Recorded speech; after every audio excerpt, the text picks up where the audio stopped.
Perfectionism. What is this really all about? And how can we take a look at perfectionism in perhaps a different way?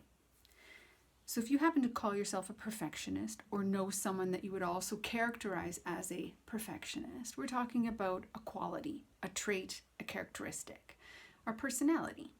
So we're a perfectionist. Just like any personality trait, how it shows up, when it shows up, where it shows up, the impact of it showing up is what we're really mostly concerned about. What I want to encourage is that we don't take a personality trait like perfectionism and say that's a bad thing, we have to get rid of it.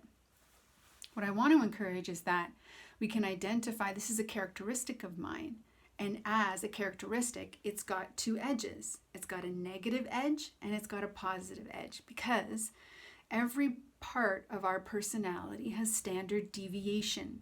And in that standard deviation, that personality trait can be very helpful to our success, and it can also be incredibly detrimental to our success. We need to know when.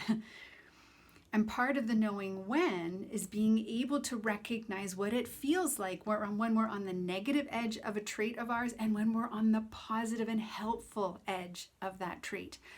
So if you identify as a perfectionist, ask yourself the question, when I am using this trait and it is helping my success, what does that feel like? Do I feel focused, motivated?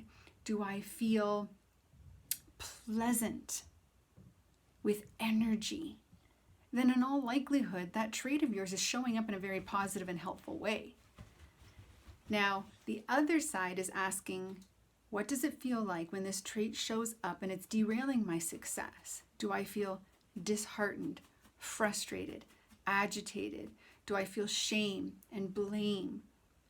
And do the behaviors that ripple from there, would they be negatively labeled behaviors, things that aren't helpful to myself or people around me? Then I know I'm on the negative edge of that personality trait. And when I become aware of these two things, then when I'm on the positive edge, use it.